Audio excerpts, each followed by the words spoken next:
Hello guys, welcome back to my channel desire of sky. मेरे इस channel में आप सभी का स्वागत है। और आज मैं कुछ आप लोगों के लिए चीज़ें लेकर आई हूँ जो कि आप लोगों ने अपनी लाइफ में कभी ना कभी मतलब सुना ही है। क्योंकि हम लोग सभी एक भारतीय हैं, भारतीय दर्शन से बिलोंग करते हैं और कुछ लोग सनातन धर्म से बिलोंग करते हैं। तो हम सनातन धर्म से हैं, तो हमने ये सारी बातें अपने जीवन में सुनी ही सुनी हैं।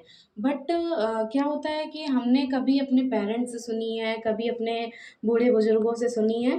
तो जो आजकल की जो न्यू जनरेशन है, वो इस बात को थोड़ा सा कम वो कर पाती है। वो ये सोचती है क्या ये सही है, क्या ये गलत है, क्योंकि ये सारी बातें हमने सुनी हैं, पढ़ी नहीं है, है ना। तो वही उसी बातों को मैंने कुछ पढ़ा है, क्योंकि मैं फ़िलॉसफ़ी की स्टूडेंट हूँ। तो मैंने इन सब कुछ बातों को पढ़ा है, तो मुझे लगा कि आप लोगों के साथ ये सत्यता को शेयर करना चाहिए। इसलिए मैं आपके लिए ये वीडियो बना रही हूँ।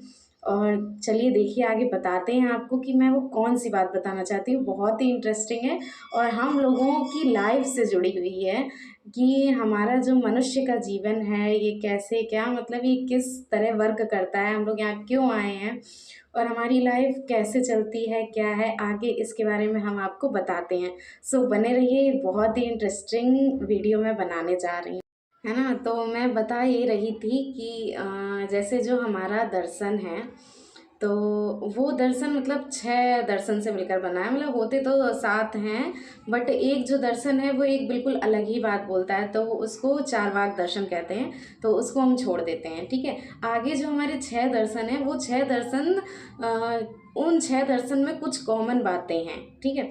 तो उन कॉमन बातों पर मैं बात करती हूँ, ठीक है। तो सबसे जो पहला एक है हमारा कर्म सिद्धांत। हम सभी ने सुना होगा कि कर्म सिद्धांत, हम मतलब जो कर्म करते हैं, जो भी हम कर्म करेंगे उसका फल मिलेगा, ऐसा हम लोगों ने सुना है ना। तो बट ये बात सही है कि नहीं सही है, इस पे भी हम लोग डाउट कर लेते हैं। और ये अधिकतर हमने गीता में पढ़ा है ना। गीता में तो है ही कि कर्म सिद्धांत है। तो हमारे जो कर्म सिद्धांत हैं वो 3 रूप में, मतलब कि 3 पार्ट्स में डिवाइड हैं। वो 3 पार्ट्स कौन कौन से हैं? एक होता है हमारा संचित कर्म, एक होता है प्रारब्ध कर्म और एक होता है हमारा संचयमान कर्म। तो ये 3 तरह के कर्म होते हैं। हमारा जो कर्म होता है, मतलब अगर आज हमने किसी को एक चांटा मारा है, सपोज़ कि अगर मैंने आज किसी को एक चांटा मारा है, तो कल वही इंसान आकर मुझे दूसरा चांटा मारेगा। ये हमारा कर्म है। मतलब अगर आज हम कोई भी काम कर रहे हैं, तो वो कल हमें ज़रूर मिलेगा, चाहे हम अच्छा करें या बुरा करें। अगर आज हम किसी को 1 ग्लास पानी पिला रहे हैं, है ना, तो कल अगर हमें प्यास लगेगी तो कल हमें भी कोई पिलाएगा। ये हमारे मतलब एक ये सत्य बात है। लोग इस पे डाउट करते हैं कि हाँ ये सही है कि नहीं, ऐसा नहीं होता है। बट ऐसा होता है, क्योंकि जब आप पढ़ेंगे तो आपको पता चलेगा कि ऐसा होता है। हमारे कर्म होते हैं, ये संचित होते हैं, और प्रारब्ध कर्म होते हैं और संचयमान कर्म होते हैं।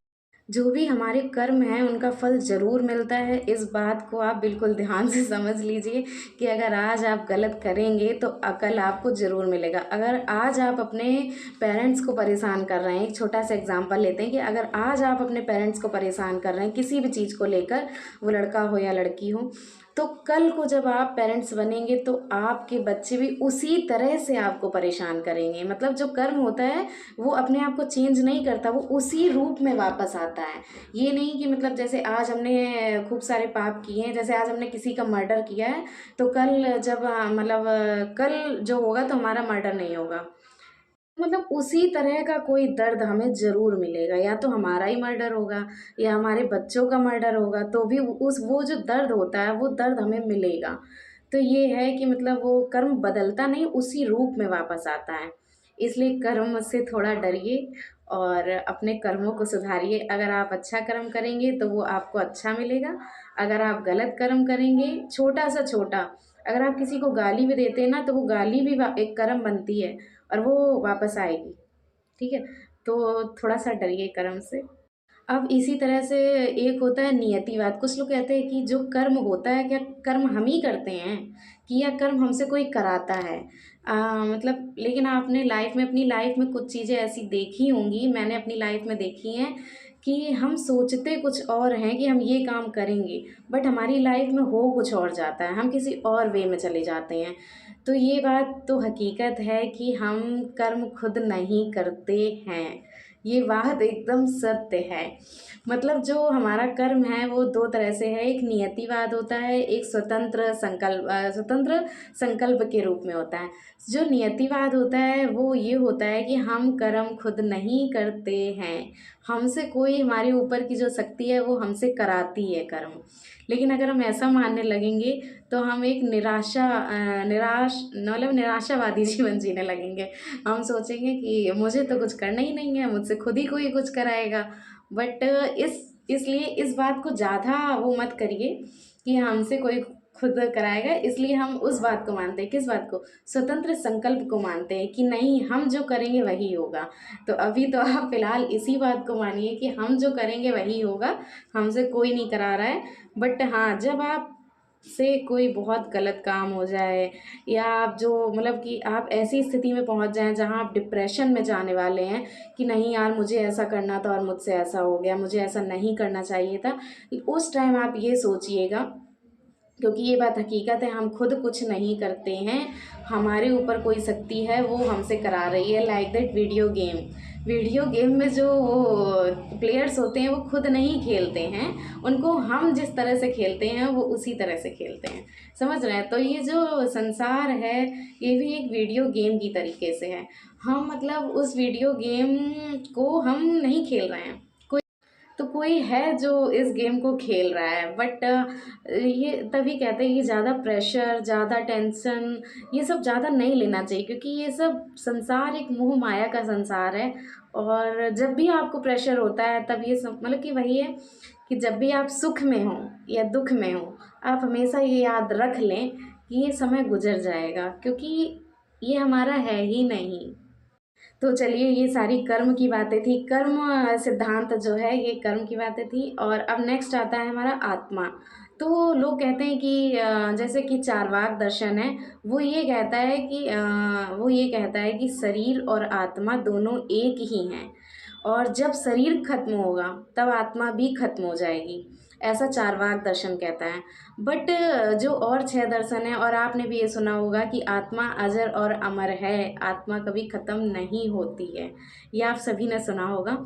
तो ये जो बाकी के 6 दर्शन है वो यही कहते हैं कि आत्मा अजर और अमर है, क्योंकि अगर आत्मा ही ख़त्म हो गई तो फिर तो ये जीवन नश्वर सा हो जाएगा।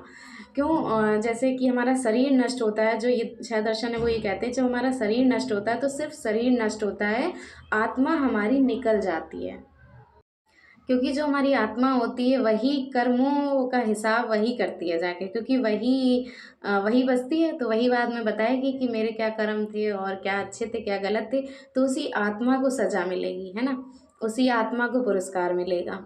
तो इसके बाद क्या होता है, जो हमारा थर्ड टर्म होता है, पहला तो कर्म सिद्धांत था, फिर दूसरा आत्मा था, और जो तीसरा हमारा थर्ड टर्म है वो मोक्ष है। तो ये मोक्ष की प्राप्ति की बात करते हैं।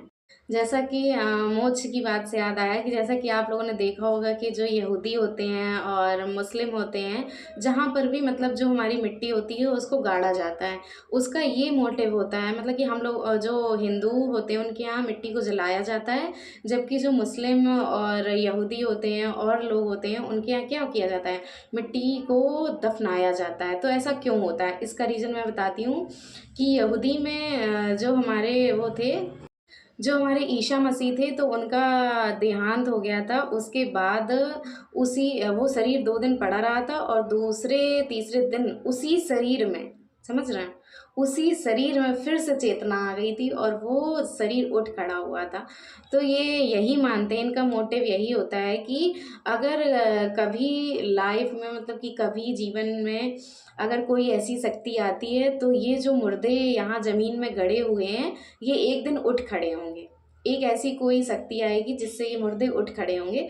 बट हमारे यहाँ मतलब कि जो हिंदू धर्म होता है, हिंदू धर्म उसको जला देता है जिससे उसकी मोक्ष की प्राप्ति हो जाए, है ना। तो ये डिफरेंस होता है। और जैसे पुनर्जन्म के ऐसे भी संकेत मिलते हैं कि बहुत सारे दार्शनिक हैं जिन्होंने बहुत रिसर्च की, बाद में जैसे कोई जन्म से ही विकलांग है ना, और या किसी के शरीर में जन्म से ही कोई निशान रह गया है, तो वो पुनर्जन्म को शो करता है। और आपने बहुत सारे यूट्यूब पर भी वीडियो देखे होंगे कि जैसे कोई है वो कहता है कि कोई छोटा बच्चा होता है, बाद में वही कहता है कि मैं इस गांव से था और मुझे इस जगह पर ले चलिए, और बाद में उसको याद आता, जब वो वहाँ पे जाता है तो उसकी वाइफ बड़ी हो, मतलब कि वाइफ बूढ़ी हो गई होती है, बच्चे बड़े हो गए होते हैं। तो ये सब भी आप लोगों ने देखा होगा। तो हाँ, ये पुनर्जन्म की बात सच है कि हमारा पुनर्जन्म होता है। और पुनर्जन्म क्यों होता है, ये भी वो है, जब हम जैसे एक आदमी एक्स है और एक आदमी वाई है, ठीक है। अगर इन एक एक्स है, उसका हिसाब किताब बराबर हो गया, उसके अच्छे और बुरे कर्म दोनों ही बराबर हो चुके हैं, तो उसका पुनर्जन्म नहीं होगा, वो सीधे मोक्ष की प्राप्ति करेगा। और अगर क्या है, वाई है, जैसे इसका कर्म बाकी रह गया, अगर इसके बुरे कर्म बाकी रह गए हैं, अच्छे कर्म में तब तो वो चला जाएगा, मोक्ष की प्राप्ति हो जाएगी, फिर वो कभी ये जन्म मरण के जंजाल में नहीं फंसेगा। और अगर उसके बुरे कर्म बाकी रह गए हैं कुछ, तो वो उसे भोगने के लिए यहाँ पर पुनर्जन्म लेगा।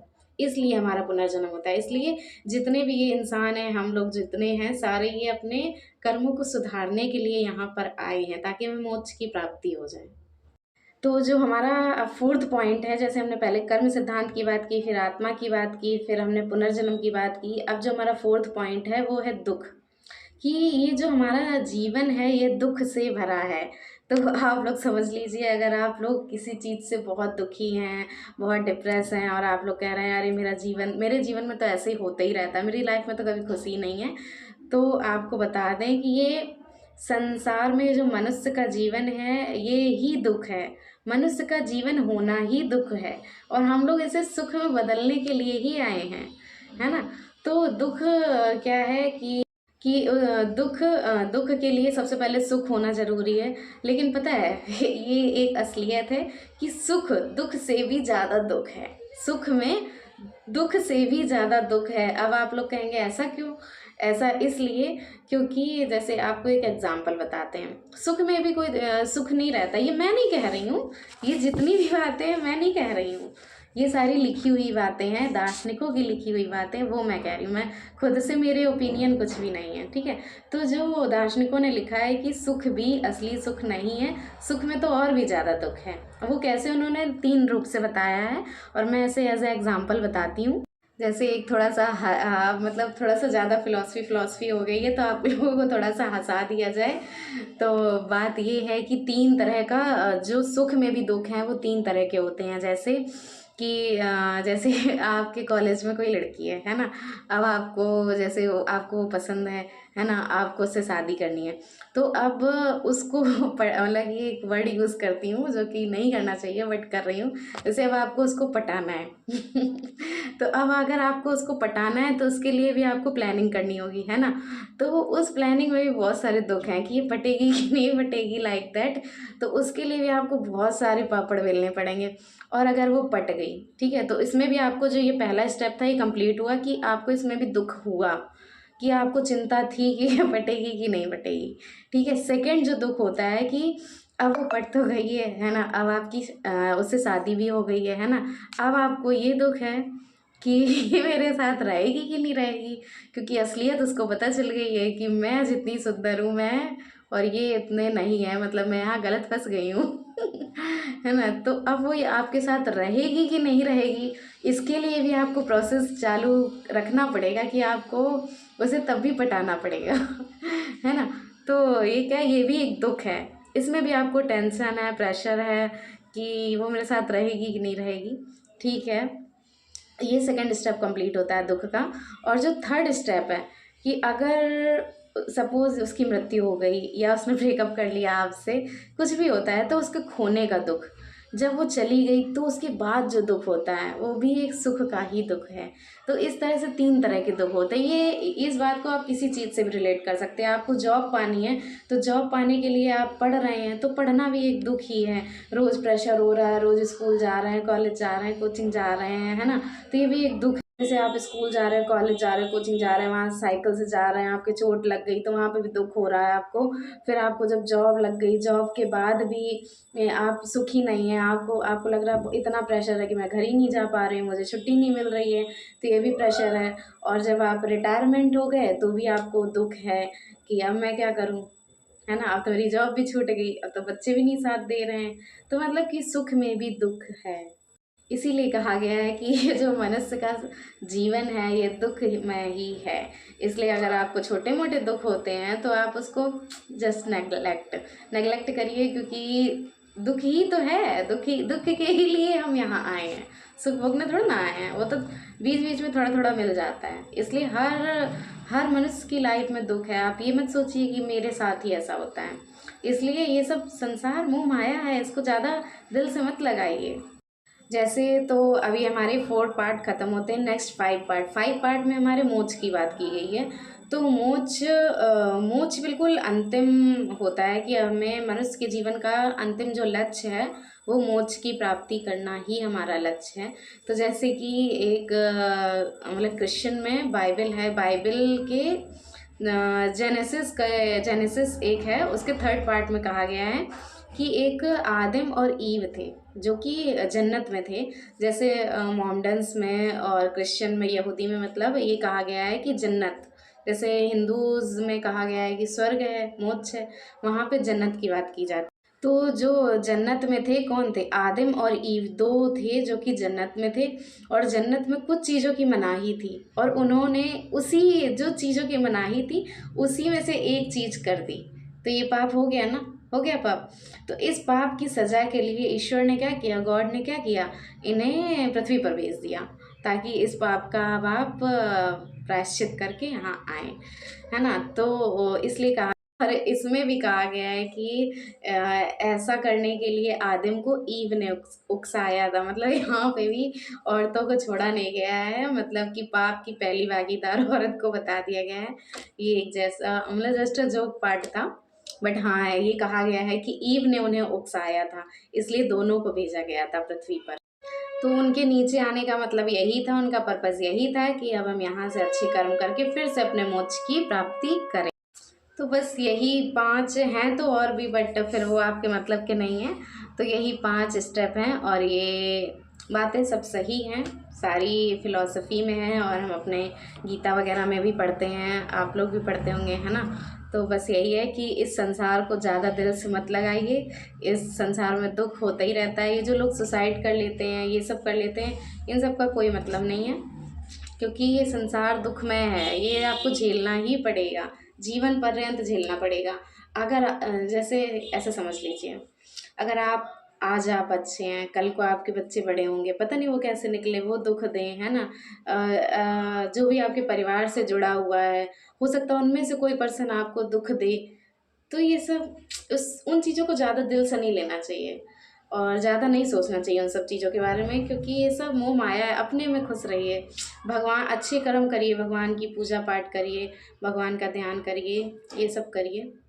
बस सो आज का वीडियो यहीं तक था। अगर आपको कुछ भी सीखने को मिला हो तो बताइएगा और नीचे कमेंट करिएगा। अगर आपका कोई भी क्वेश्चन है, कोई भी मतलब कुछ भी आपको पूछना है तो आप नीचे कमेंट करिएगा।